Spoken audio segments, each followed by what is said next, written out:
Bienvenue sur le podcast Explique-moi le Human Design comme si j'avais 6 ans. Je suis ton hôte Stéphanie Dolegui. Ce podcast a pour but de rendre la compréhension de ton schéma de Human Design super simple et facile. Mais dis-moi, as-tu déjà regardé ta charte en te demandant ce que signifiaient toutes ces formes, ces lignes, ces nombres ? Peut-être même as-tu déjà lu la description de ta charte et t'es-tu senti submergé et perdu par toutes ces informations ? Rassure-toi, j'ai été dans le même cas que toi. Et c'est pour ça qu'aujourd'hui, je me décide à t'accompagner de façon différente.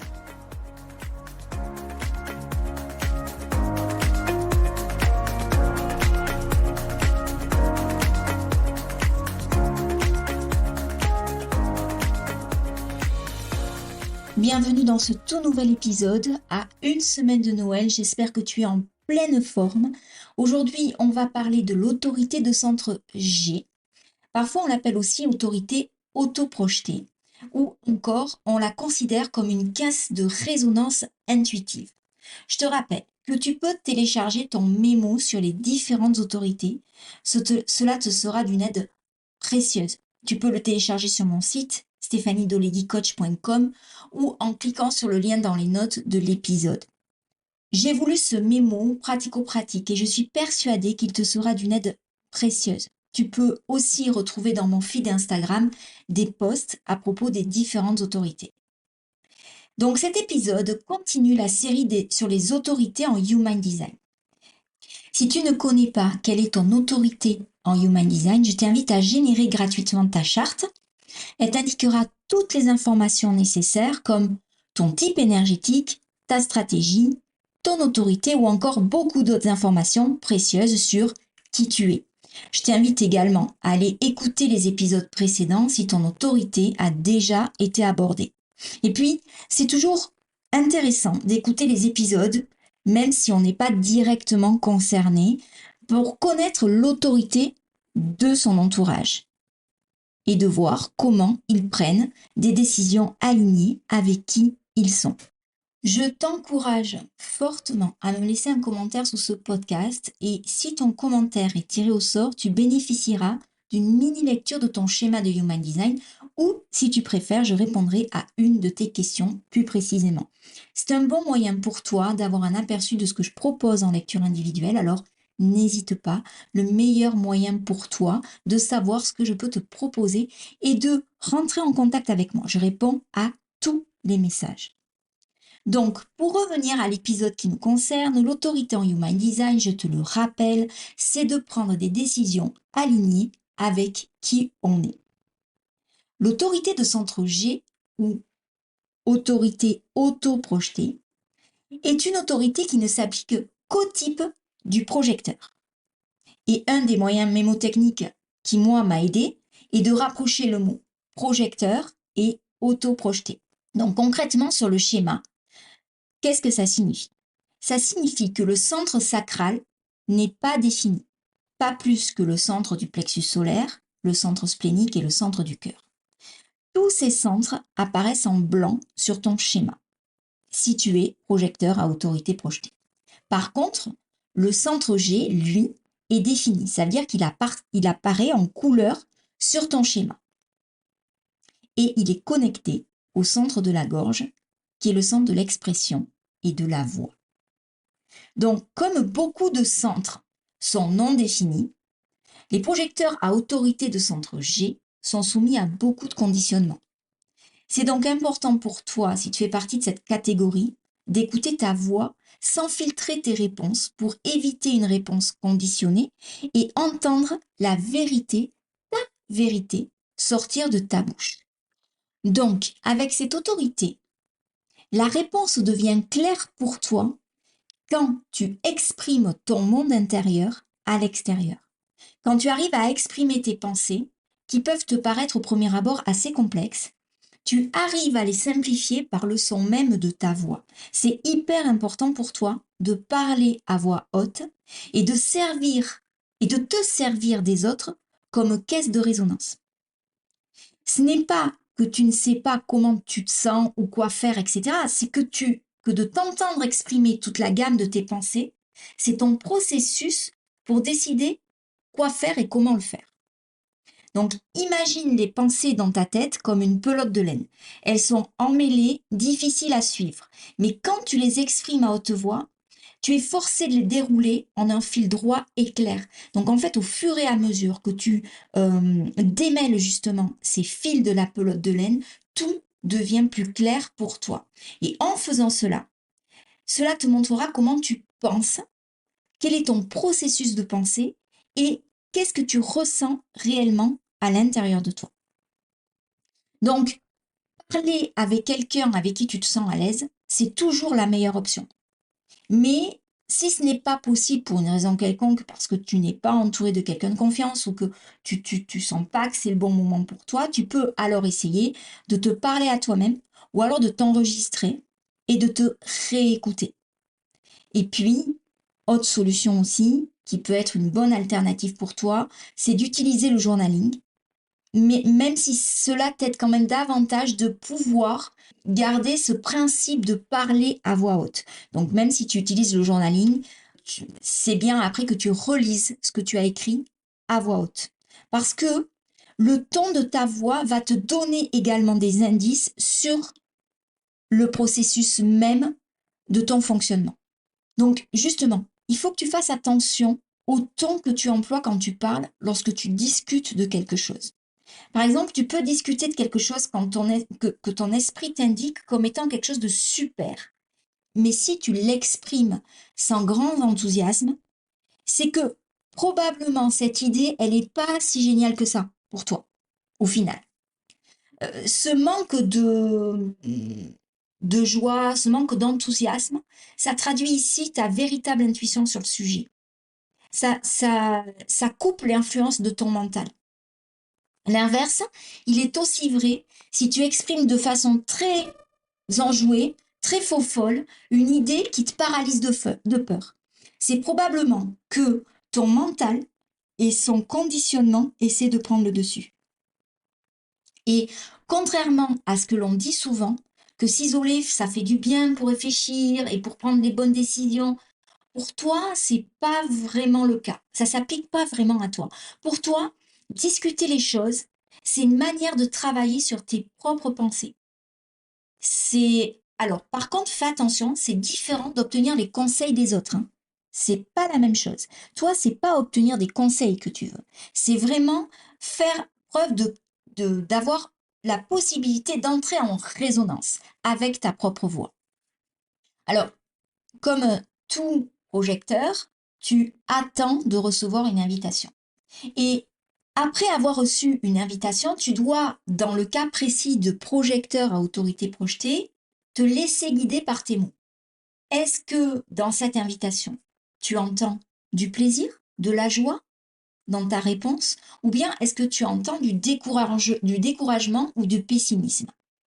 En tant que projecteur à autorité de centre G, ta vérité elle réside au cœur de ton identité.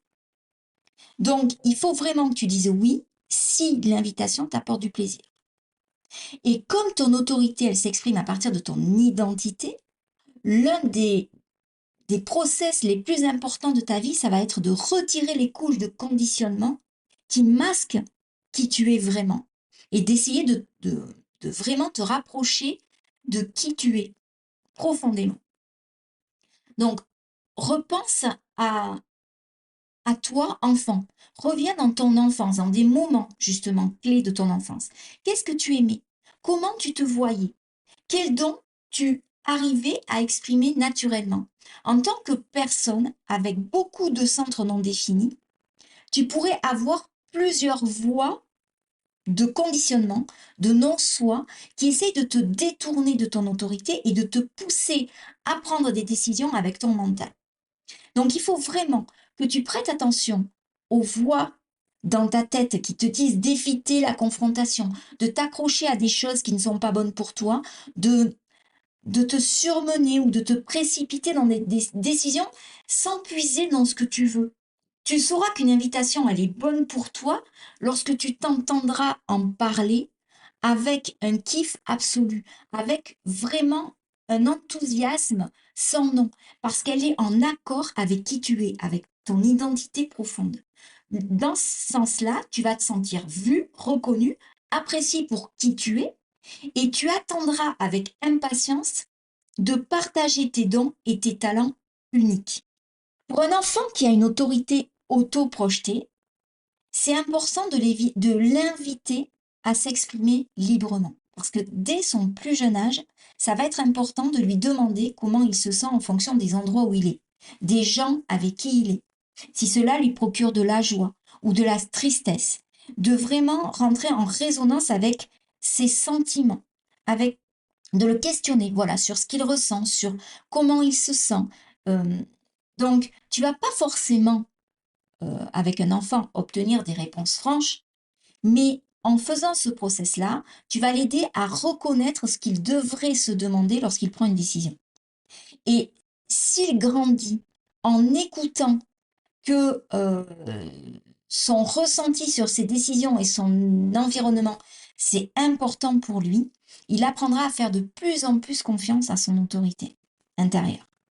Et il prendra de moins en moins de décisions conditionnées par ce que son esprit veut qu'il fasse. Donc, concrètement, ça peut ressembler à des questions du genre, tu te sens bien à l'idée d'aller chez ton copain?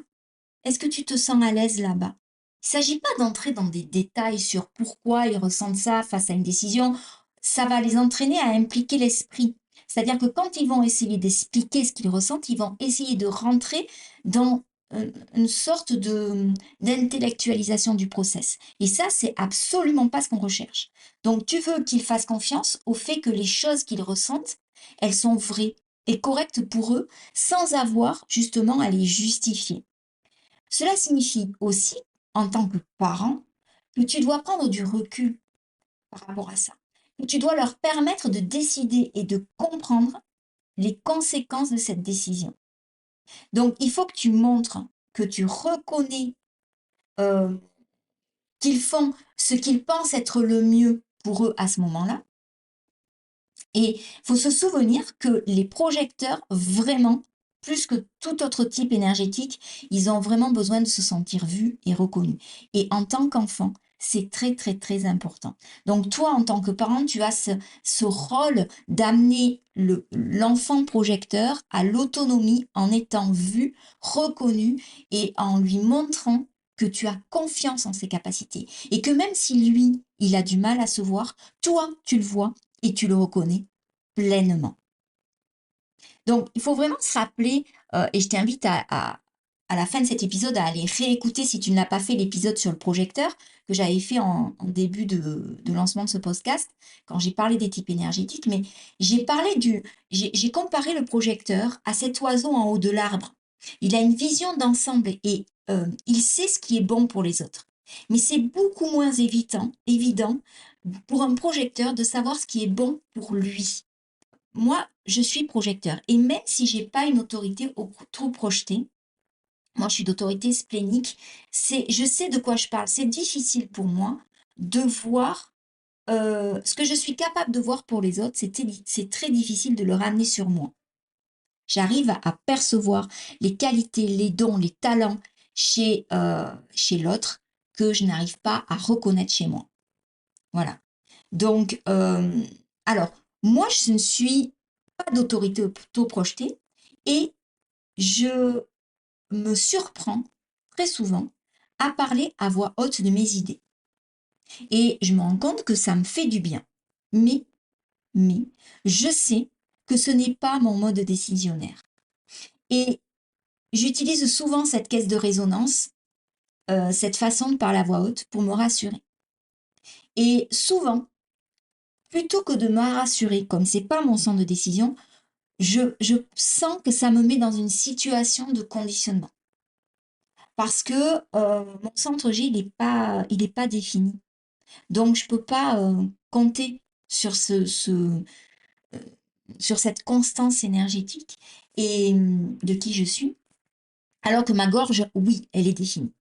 Donc, pour en revenir au projecteur d'autorité de centre G, il est important d'écouter ce que la voix a à dire. Et pour éviter toute occasion de se laisser influencer par les gens qui t'entourent, une des solutions, comme j'ai dit tout à l'heure, c'est peut-être de t'enregistrer sur un magnéto ou sur le portable et de te réécouter. Il faut vraiment se rappeler que le Human Design est avant tout lié à l'expérimentation et que chacun a une expérimentation qui lui est propre. Ça, c'est hyper important. C'est ainsi que s'achève cet épisode. J'espère qu'il t'a plu et que tu as appris plein de choses sur l'autorité de centre G. Tu l'auras compris, cette autorité est une autorité plus rare que celle qu'on a abordée dans les épisodes précédents. Mais je suis tellement reconnaissante pour ce que m'apportent ces partages semaine après semaine. J'y prends autant de plaisir. Et vraiment, j'essaye de te livrer toutes les connaissances que j'ai pu accumuler ces dernières années. N'hésite pas à me laisser un avis ou même à partager l'émission sur les réseaux sociaux. Prends une capture d'écran de l'endroit où tu écoutes ce podcast. J'ai toujours beaucoup de... Je souris énormément à l'idée de penser que tu peux écouter cet épisode en te promenant dans la nature ou en allant faire les courses. Enfin, voilà, tu m'emmènes avec toi dans un bout de ta vie. Donc ça, c'est quelque chose qui me met en joie et même qui m'émeut presque. Voilà. Donc, partage-le sur les réseaux. N'hésite pas à me taguer sur Instagram. Je te remercie profondément de m'avoir écouté parce que je sais que la vie fait qu'on est très très occupé et que des fois on prend pas le temps. Donc, si tu es arrivé au bout de cet épisode, c'est que j'ai réussi à capter ton attention et que j'en suis vraiment ravie. Donc, je te remercie de m'avoir écouté jusqu'au bout. Je te retrouve la semaine prochaine pour un nouvel épisode. Là, on va aborder une autre autorité. Et en attendant, je te souhaite une merveilleuse semaine et passe le plus beau des Noëls qu'il soit.